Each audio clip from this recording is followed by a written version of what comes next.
The holiday party, great food, good cheer, and lots of seasonal spirit. Actually, make that spirits, the liquid kind. Two-fisted partygoers especially look forward to this time of the year when open bars are the norm. But all too often, it seems, some of the revelers are noticeably tipsy, even sloppy drunk, victims of the bottomless bottoms up. And typically, nobody saw it coming until too late. So is there a way to tell who is more likely to get drunk? The editors of Men's Health magazine wanted a way to show readers how easy it is to get dangerously drunk.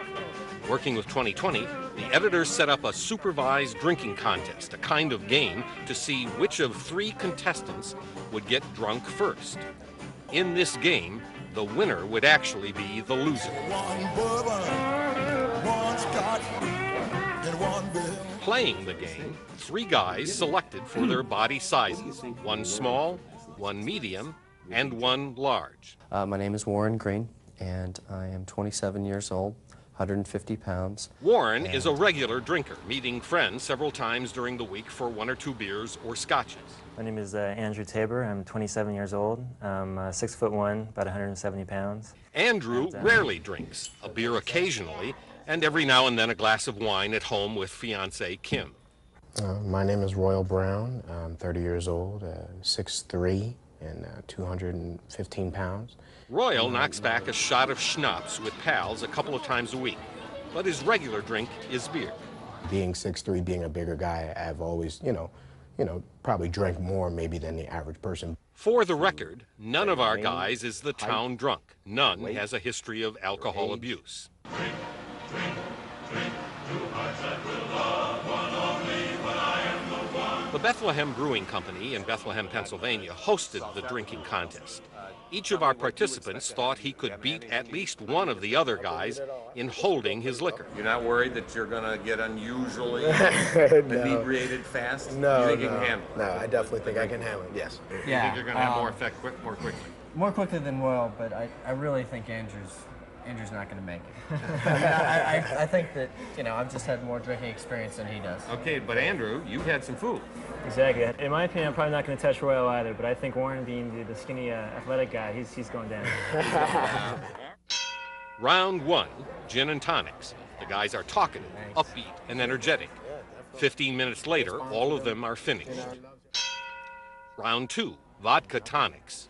To keep them stable, we offer some appetizers, an assortment of fried foods. This is the only food Royal has eaten all day. Warren ate a normal breakfast and lunch. Only Andrew had a substantial meal of steak and potatoes just 2 hours before the contest began. Round 3, back to gin and tonics. Round 4, king shots, 1.25 ounces of vodka, followed by lemons with sugar on them. They swig those down in nothing flat. Oh,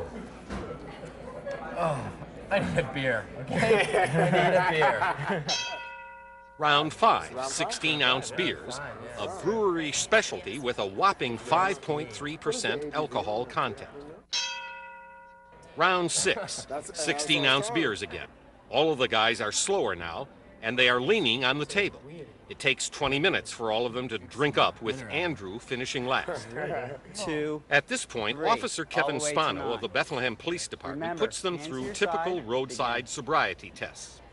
1. Amazingly, none of them show any obvious effects of the alcohol.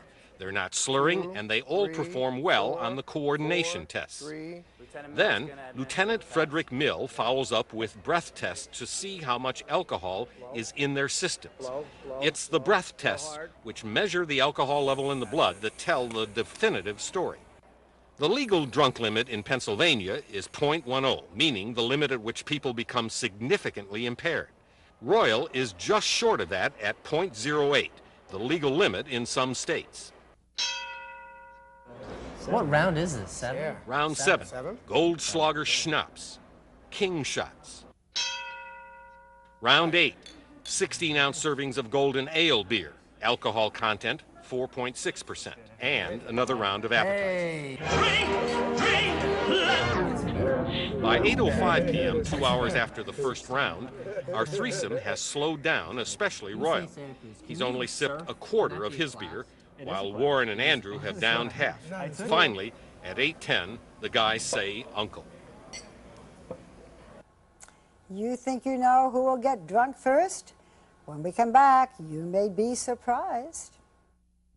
We're back with our three gung-ho guys, contestants in our drinking game. We've put them through 8 rounds of beer and gin and vodka.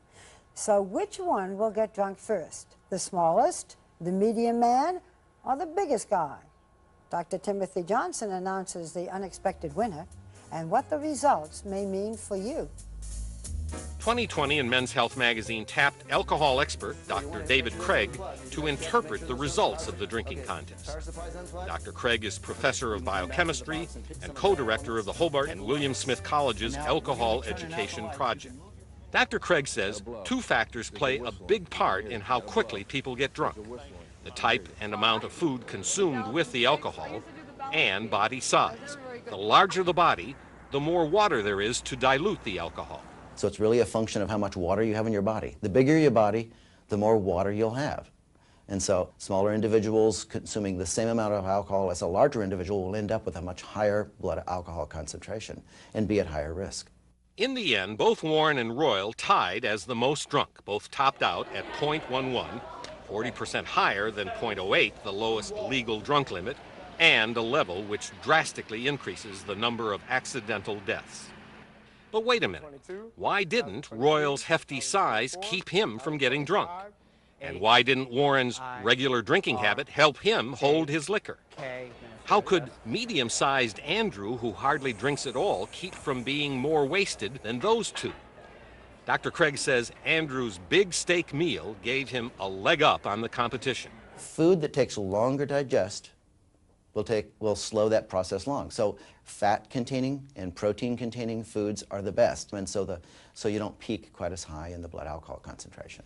Dr. Craig also explained why, even at their high blood alcohol levels, all 3 guys barely gave a hint of being intoxicated. The brain is a remarkable organ. It learns to function in the presence of alcohol. So individuals may come up to .08 in their drinking experience and not realize it. 1. So I think that one of the lessons to be learned here is that we can't always trust our own outward judgment about the level of intoxication that an impairment an individual is experiencing. This point made a big impression on our contestants. I was technically legal to drive home that night, but we had the car service take us home, and I was counting telephone poles to keep my focus on the way home. I bet people would be very surprised how they were, legally versus how they felt.